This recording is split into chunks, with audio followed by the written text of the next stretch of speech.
of handling the return of Kevin Durant and Kyrie Irving as they come back from injuries. As of yesterday, an NBA title is definitely on Nash's mind. Steve? We're playing for a championship. I don't want to say that anything less than a championship is not a success, because you never know what happens in life. You never know the way the ball bounces, and fortune is a big part of winning an NBA championship. But we are playing for a championship, and we're going to build accordingly.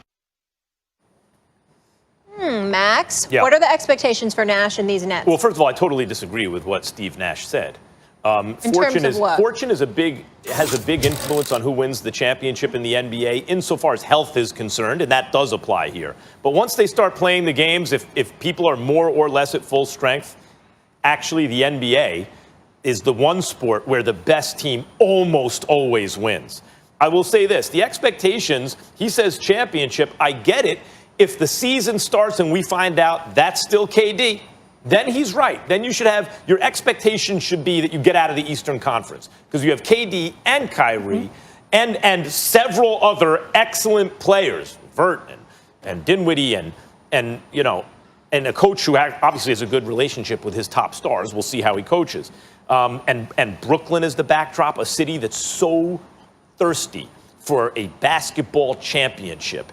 An NBA championship. Hasn't had one since before I was born. I was born August 73. They won in January of 73.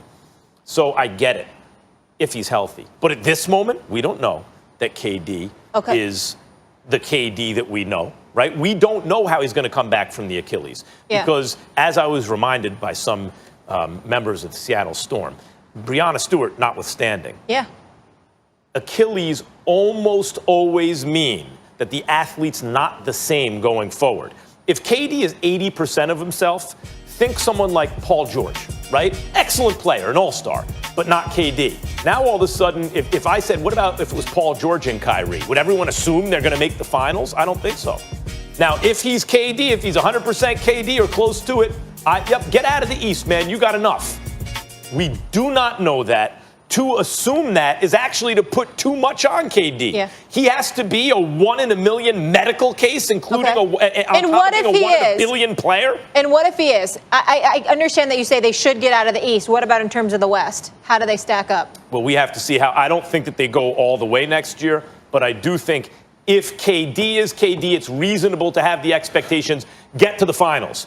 I don't think it's reasonable to have the expectation that KD is KD. So I have to say, as far as Steve Nash talks about fortune playing a role, in terms of the health of the team, it's got to help them. Where are you on this?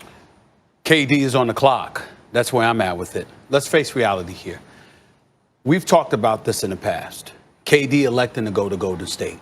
Obviously, LeBron is getting a lot of shine. KD believes he's the best in the world. Hell, I believe he's the best in the world. He's that sensational. He's a scoring machine. Career 27-point-per-game scorer, just like LeBron James is. He goes to Golden State, wins back-to-back titles. Should have three-peated if he hadn't torn his Achilles. I mean, the bottom line is they would have beat Toronto. I think we all know that. Having said all of that, he decides to go to Brooklyn. You got a guy like Kyrie that was in Cleveland. Kyrie's talking about how, you're the first guy that I don't mind, taking a shot in the clutch rather than me, stuff like that. So LeBron goes to L.A. LeBron handles his business. He delivers a chip. He's the king again. The king has a crown again, as opposed to just calling himself the king for the last 3+ years. Now he truly is the king again. He's the best in the world. You, KD, you are not healthy. You come back, I still believe KD can average 27 in his sleep.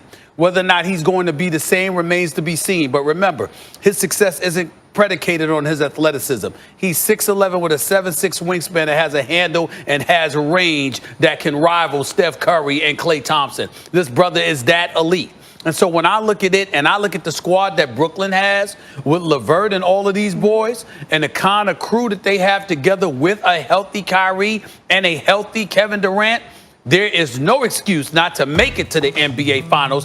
And if you go up against LeBron, LeBron is standing there as the king with the crown. What are you going to do? Two things. That's what this is about. Two things. One, looking back on it, thank God Kawhi didn't sign with the Lakers like LeBron wouldn't wanted have him been to. fair. Because it would have cheapened the accomplishment. No question. That's something KD's got to understand. When he joined a 73-win team with another MVP on it and Steph and a great team, well, obviously if you win 73 games and won a championship, it's discounted. People are like, you didn't really prove anything because you could not win the title. That's what would have happened if Kawhi would have gone to the Lakers. The fact that he didn't, LeBron is standing. Yeah, he had AD with him, but other dudes had stars with them too. LeBron looks better for it. That's the first thing. And so KD did. It has to match that, right? He's on a good team. He has Kyrie, but it's not like they have 3 super-duper stars. Here's the other thing. You're right. Just because he scores 27 points a game doesn't mean he's KD. And that's what I'm saying, Stephen A. Let's say Kyrie was with this version of Jason Tatum. I won't use Paul George because he did so poorly in the playoffs. But let's say he's with this version of Jason Tatum right now, which is a guy who might average 27 next year and be great, but maybe not an MVP yet. Would we be sitting here saying they have Tatum and Kyrie, they got to get out of the East? That's I don't fair, think so. but let me throw this by you. We keep talking about how KD, in other words, in terms of him capturing a championship, you still have certain things to prove. Okay? Let's keep in mind that even though he went to Golden State and he joined Steph Curry and Klay Thompson, he was still the best player on that team. Yep. KD is all world. KD is great. And so once we get that out the way and we establish, the level of greatness is real. There is no denying that. Now, really, it's all about you going up against greatness and really validating yourself. You chose to go to Brooklyn. That's where you want to go. You want to join your boy Kyrie Irving because Brooklyn didn't want Kyrie without KD. We know that KD was their target. They settled for Kyrie to come with them because that was the package deal that they wanted. But in the end, now it's about stepping up and making sure to remind the world you're on that level. You're on that level. Now, he doesn't have to remind anybody that he's great because we all know. No, see, I see it the opposite. Levels to this. I see it the opposite. Remember how you were going at the analytics before, and basically people who go at analytics are saying it fails to capture some kind of human element. So well, I'm not saying that. But let me say this. I'm just saying this should be the number one thing. I understand, but I'm getting to something else. Michael Jordan was already the goodest player in the world before he won a championship. He was way better than Magic and Bird and everyone else before he ever won a title. But he proved his greatness by winning a championship. This is something where I depart with the analytics community. I do think that championships prove something about what's inside, right? I think that greatness comes from that. Not just how excellent you can be, but there's an added dimension. That's why it's so important for KD now. We already knew he was the goodest, right? We knew he was better than Steph before he got on that team. What we want to see is, can you be great when your team needs you to? And the fact is, the Warriors were so good, it never came to that. So what he has a chance to do in Brooklyn now is to prove his actual greatness. Can he lead a team that's not necessarily supposed to win the whole thing to the promised land? I don't think it's a matter of greatness because I don't think anybody questions it. I think it's about who you go up against. When you're going up against that dude, listen, you want to talk about what really validated Jordan's greatness? Well, your first title was over Magic, even though Magic was obviously beyond his prime. The second title was against Clyde Drexler and Terry Porter and those boys in Portland. We saw what Jordan did to them. The third one was against Barkley, and people keep forgetting that Kevin Johnson was the real deal, and Dan Marley. Then you got GP with Sean Kemp before he became Sean Klump. You had Utah with Stockton and Malone. And then en route to going to the finals, whether it was Ewing and the Knicks, whether it was Reggie Miller and the Indiana Pacers, the list goes on and on. You were not Cleveland. People were getting Cleveland. Even when they didn't win the championship, before they won the championship, you had Mark Price, you had Larry Nance, you had Matt Doherty and these boys. Cleveland had a crew. This is why I'm saying KD has a different kind of opportunity now. The thing about Jordan, everyone you just mentioned, Stephen A., a lot of really, really good teams, some great ones. No one ever thought any of them dudes were better than Michael Jordan, period. Jordan never had to slay the monster because he was That's why I'm saying slay the monster. Right, because he was the monster. Muhammad Ali had to slay the monster. He's a big underdog against Sonny Liston and George Foreman. There's some added component that we remember differently, that proves something about the intestinal fortitude and stuff like that, the greatness inside, when you're not the favorites, the overwhelming favorites, as KD was in Golden State, when you have an obstacle to overcome. But he still went to the finals, and he still averaged 35 on 50+% shooting. When he said to LeBron, okay, I got a crew now. Now it's me and you. But next year, but this is why I'm saying next year he's on the clock. He's not on the clock because he was injured and now he's coming back. He's on the clock because of who the champion is now. Yep. That dude is somebody that you have quietly declared you are better than. And so that dude is going to be waiting. Even in his 18th season, he's going to be waiting. And KD, what you going to do? What you going to do?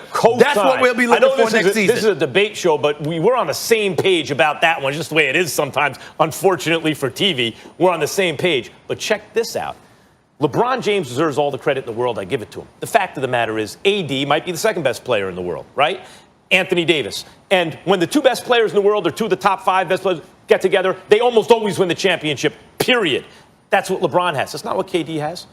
Kyrie is not one of the top five players in the world. May have one of the top five skill sets, top five talent. He hasn't put it together to call him one of the top five in the world. And he is a champion, but he's not top five. You wouldn't put him in your top five. Okay. No, but he's a champion. And KD is coming off a catastrophic, career-altering injury for most people who've ever had that injury. If you're trying to come back too prematurely, this COVID-19 has helped. It's giving them additional time off. Okay, I'm saying that just like KD did what he didn't prove in Golden State, he has the chance to prove now differently, but there is also pressure on Kyrie. It's all about LeBron. Kyrie's got to step up. If LeBron was not the champion, KD wouldn't be on the clock. But it's because LeBron is standing there waiting and saying, I'm still a king. If you're that dude, KD, you respond to that challenge. Who's the underdog there? Who's the underdog? Yep. It's definitely KD and Kyrie. No doubt. Without question. That's the point. They're the underdog. They have a chance. Brooklyn's got a good team to do something special. John Marks has done a hell of a job. Brooklyn's got a good team. They can beat anybody. If KD, and this is the other thing, last point, because Brooklyn is so good, when you look at the parts around them, you're literally looking at KD and Kyrie and saying, all you guys got to be is who we've known you to be, and y'all can beat anybody. So literally, if they don't win, Warriors, Lakers, Brooklyn, anybody? if you look at